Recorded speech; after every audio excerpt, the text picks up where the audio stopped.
General Hospital will reveal the custody battle between Carly and Willow rapidly escalated into one of the most harrowing and high-stakes legal confrontations Port Charles had witnessed in years.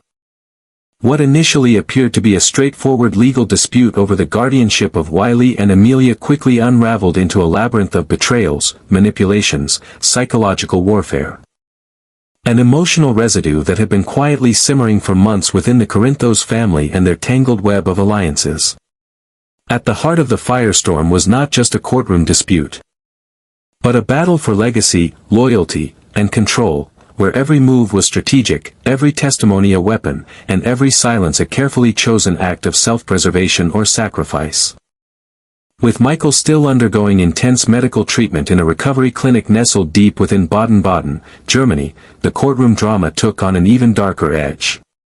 His body, still scarred from the burns sustained in a mysterious explosion, and his energy barely enough to sit upright, made it clear that he could not return in time to personally defend his rights as a father. That left Carly, his mother, his fiercest protector, and a woman who had never hesitated to engage in war when her family's future was at stake, to step forward and act as his legal representative. Determined not to let the momentum fall into Willow's hands, Carly, with Diane's sharp legal mind behind her, orchestrated an aggressive push to expedite the court date, exploiting a loophole that allowed them to bring the hearing forward. She hoped this would catch Willow off guard, before the latter could rally enough resources or build a strong enough legal team to counter them. However, Carly had gravely underestimated Willow's desperation, and her willingness to partner with someone as notoriously cunning as Rick. Rick, once an afterthought in the Port Charles legal scene, re-emerged with a vengeance. Known for his morally gray strategies and a penchant for character assassination in court, he seized the opportunity to position Willow as the more stable, nurturing, and present parent. His entire legal offensive centered around painting Michael as an absentee father, a man who had allegedly prioritized his own recovery over the immediate emotional and physical needs of his children.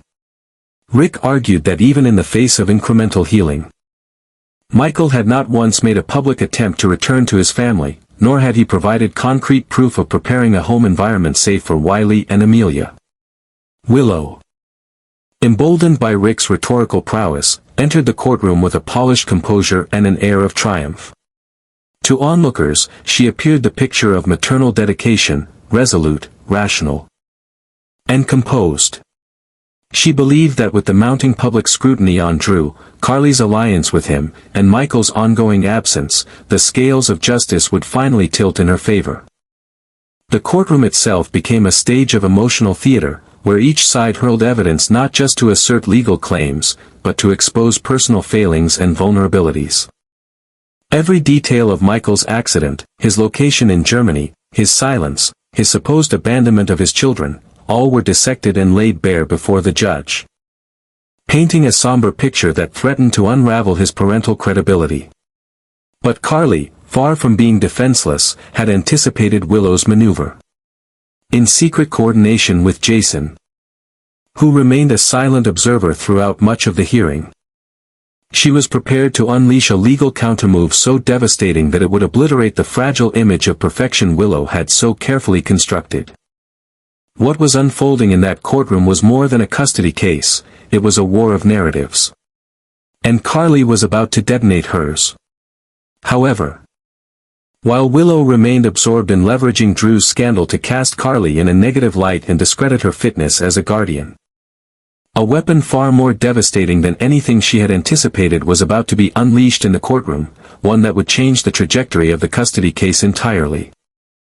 As the proceedings reached their most critical phase and the judge prepared to review final arguments, Jason, who had thus far maintained a composed and seemingly passive presence, stood up and approached the bench with a sealed manila folder thick with confidential medical documentation. He had not just been Michael's appointed witness, he was the architect of a legal masterstroke designed to deliver a crushing blow at the exact moment Willow thought she held the upper hand. The judge, after briefly consulting with counsel, accepted the folder into evidence. As its contents were carefully examined, the courtroom tensed. The silence was almost reverent, heavy with anticipation. And then disbelief. The file revealed a damning series of medical records, psychiatric notes, and a written deposition from a former hospital staff member, all legally obtained and verified. At the center of this evidence was the revelation that Willow had, for several months following Amelia's birth, suffered from severe postpartum depression. More disturbingly, she had failed to disclose her condition to both her attending physicians and Michael. Even more critical was the note that she had been prescribed and had independently escalated her dosage of sedatives, including a controlled substance, without medical supervision. The most harrowing revelation was a signed, anonymous affidavit from a registered nurse who had personally witnessed Willow during a panic episode. According to the testimony, Willow had left infant Amelia unattended in a bathtub, visibly distressed and incoherent, only realizing the danger minutes later when the nurse intervened. Although no harm had come to the child, the sheer negligence of the moment, combined with the concealment of her mental health condition, was deeply unsettling and painted a starkly different picture of the woman who had, just moments before, claimed to be the more stable and responsible parent. As the judge flipped through each page, eyes narrowing with visible concern, the entire courtroom fell into a dense, almost suffocating silence. Willow sat frozen in place, the color draining from her face. Her confident composure cracked into fragments of disbelief and panic. She stared ahead, motionless, as if trying to will the moment into non-existence. Rick, sensing the gravity of the revelations, struggled to regain control. He raised objections, questioned the admissibility, and attempted to cast doubt on the nurse's identity, but the damage was done. The documentation was clear, legally obtained, and overwhelming in its implications. Carly sat still, her expression unreadable but her eyes gleaming with vindication. She had known the risks of bringing such sensitive material to court, but she had also known the stakes. Jason's strategic precision and her own tireless preparation had ensured that this evidence was not just impactful, it was irrefutable. And more importantly, it confirmed what Carly had suspected all along: Willow had been emotionally and psychologically unfit to raise two young children during one of the most critical periods of their development. In that moment, the tide turned irrevocably. The judge, after reviewing the folder in full, closed it quietly and set it aside. His gaze turned to Willow, not with outrage, but with a somber sense of concern. It was a gaze that did not see a villain, but a woman in deep denial of her own instability, a mother whose silence had nearly cost a child her life. Rick sat back, defeated. His entire argument, that Michael had abandoned his children, that Carly was manipulating the situation, now paled in comparison to the unsettling truth that Willow herself had been concealing. And then came the final blow. The court acknowledged the power of attorney Michael had signed before his transfer to Germany, legally empowering Carly to act in his stead not just financially, but in all matters concerning the welfare of Wiley and Amelia. With this authorization, coupled with the new evidence, the court ruled in favor of Carly. Custody, full, uncontested custody, was granted to her immediately, pending further review should Michael return to full health and wish to resume his parental duties directly. The ruling echoed like a gunshot through the courtroom. Willow lowered her gaze, tears brimming but unfalling, as if she couldn't bring herself to acknowledge what had just happened. Rick didn't speak another word. Jason, ever composed, returned to his seat. And Carly, though she remained seated, felt the weight of months of preparation, fear, and relentless pressure finally lift from her shoulders. The victory was not one she celebrated with outward joy, it was a somber, burdened triumph, one rooted in necessity rather than vengeance. As the courtroom emptied, whispers of the case filtered through the courthouse halls and the wider fabric of Port Charles. The revelations had not only shifted the dynamics of the custody battle, but also called into question Willow's future, Drew's judgment, and the broader implications for the Corinthos family legacy. Carly knew this was not the end, far from it. Willow would not simply walk away. There would be appeals, new tactics, perhaps even public backlash. But for now, she had ensured that Wiley and Amelia were safe. And that, more than anything, was worth every sacrifice she and Michael had made. The courtroom fell into a stunned, deafening silence as the gavel came down and the judge issued the final ruling, a decision that would reverberate far beyond the confines of those four walls and send shockwaves across Port Charles. Carly was awarded full and temporary legal custody of Wiley and Amelia, a ruling predicated on Michael's current medical condition and his legal designation, through power of attorney, of Carly as guardian during his recovery. It was a verdict that confirmed her as the sole protector of Michael's children, at least until he was strong enough to return and reclaim his role. For Carly, it was not a moment of celebration, but rather one of profound gravity and exhaustion. She had won, but the price of victory had left its own scars. Willow sat frozen at the defendant's table, her body rigid, her breath shallow. The confident woman who had entered the courtroom days earlier, bolstered by Rick's tactical precision and driven by what she believed to be her righteous cause, was now reduced to a shell of disbelief. Every ounce of her preparation, every carefully crafted argument, every secret maneuver to expose Carly and distance Michael from his own children had crumbled into dust. The courtroom emptied slowly. But she remained seated, her fingers trembling against the polished wood surface as the truth of her loss began to settle like lead in her chest. She had lost everything, not just custody, but the perception of trustworthiness she had worked so hard to build. Drew stood a short distance behind her, his expression unreadable.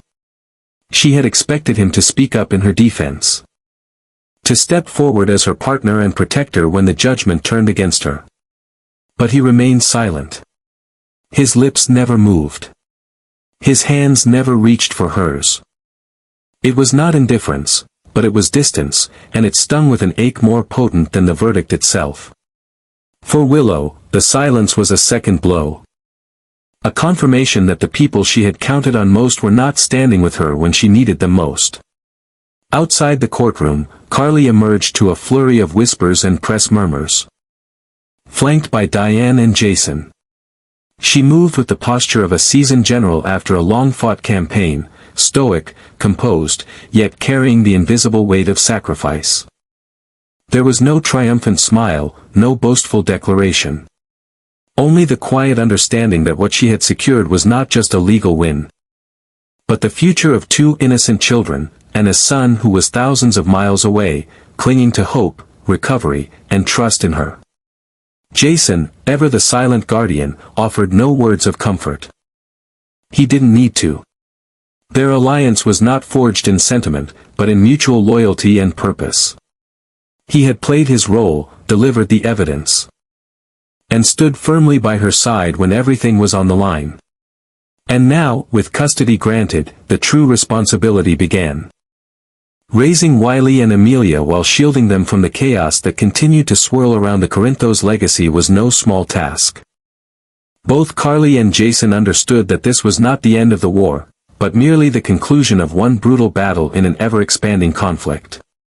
From that moment forward, a quiet tension began to ripple across Port Charles like the earliest tremors of a coming storm. The ruling had not brought peace, it had shattered illusions, exposed fractures, and unearthed long-buried resentment. Willow, though temporarily defeated, was not broken. She left the courthouse with her dignity barely intact, but her heart ignited by the bitter sting of betrayal. She could not accept this outcome. She would not. Somewhere in her mind, the seed of vengeance began to take root. She no longer saw Carly as a concerned grandmother, but as a schemer who had exploited her vulnerability. And Jason, once considered a trusted family ally, was now a co-conspirator in a deeply personal betrayal. Drew, too, felt the tectonic shift.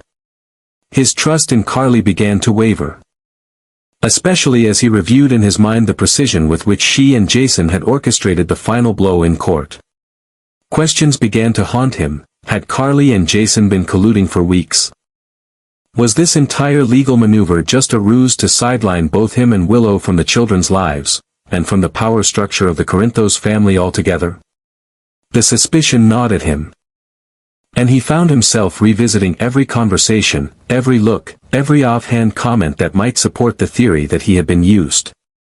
Manipulated into a false sense of security while Carly executed a plan that served only her and Jason. And then there was Sonny. Though absent from the courtroom, he had eyes everywhere. He had watched the events unfold from a distance, gathering information through back channels and quiet observers. His silence was strategic, not disinterest. The Corinthos name. The empire he had built, was now being subtly divided and restructured without his direct hand.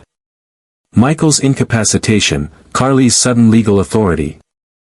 Jason's re-emergence into the fold, it all hinted at a new configuration of power that Sonny had not orchestrated.